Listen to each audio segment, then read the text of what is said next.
7 ans après sa baston avec Franck Ribéry, Arjen Robben révèle qui a gagné, je lui. Connu pour son tempérament de feu et sa soif de victoire, Franck Ribéry n'a pas hésité à affronter Arjen Robben à mi-chemin de la demi-finale de Ligue des Champions. Cet épisode a suscité beaucoup d'enthousiasme, et surtout, la grande question, qui est le gagnant? Maintenant, l'eau coule sous les ponts et les Néerlandais ont répondu à cette question. Dire qu'il faut du caractère pour s'imposer en tant que Français au FC Bayern Munich est un euphémisme. Comme Vicente Lizara, qui a surpassé Lothar Matthau à l'entraînement, Franck Ribéry a traversé une phase de violence physique pour s'imposer dans le vestiaire exigeant du Bayern.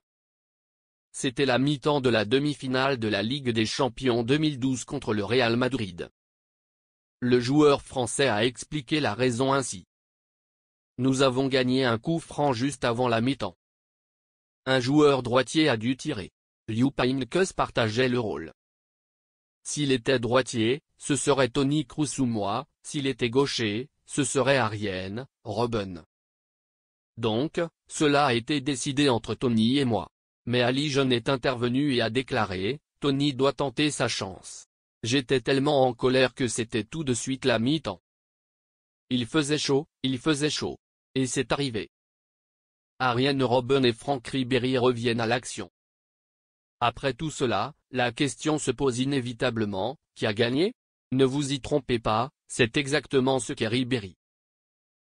7 ans plus tard, dans une chronique de France Football, Arjen Robben n'a pas caché qu'il souffrait. En effet, nous avons payé beaucoup d'argent à l'époque. Rire, mais quand j'y pense aujourd'hui, je ris. Chaque club a des arguments. Depuis, ma relation avec Franck n'a cessé de s'améliorer. Il s'est avéré que c'était une bénédiction. Je lui suis vraiment reconnaissant. Notre longévité au plus haut niveau est incroyable. Cet incident marque en fait le début d'une meilleure relation entre les deux hommes, devenus amis et étroitement liés au succès du Bayern. Ribéry admet. Je suis très heureux de notre relation actuelle. C'est dommage que nous n'ayons pas été aussi bons amis depuis le début. Nous avons eu quelques conversations. Aujourd'hui, nous sommes de bons amis et nous nous amusons ensemble. Il sait à quel point nous sommes importants pour le FC Bayern. Ce n'est donc pas un hasard si Robben a été l'un des premiers à rendre publiquement hommage à l'empereur Franc lors de son départ du Bayern, mais aussi lorsque Ribéry a finalement pris sa retraite en 2022.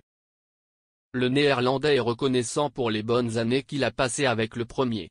Le représentant français explique. Au fil du temps, nous nous sommes rapprochés. Pour être honnête, je ne sais pas à quoi auraient ressemblé les 10 dernières années sans Franck. Il est indéniable qu'il a marqué l'histoire du club. Peut-être qu'il ressent la même chose pour moi, qui sait? Mais une chose est sûre, ensemble, nous avons réalisé de grandes choses. La violence n'est jamais une solution préférable, mais compte tenu des fortes tensions qu'engendre le football de haut niveau, certaines situations peuvent dégénérer. En l'occurrence, l'épisode a presque été un soulagement pour Arjen Robben et Franck Ribéry, devenus amis et complices après avoir échangé leurs droits dans le vestiaire. Même si c'était un Français fier d'avoir remporté le championnat d'Esbourg.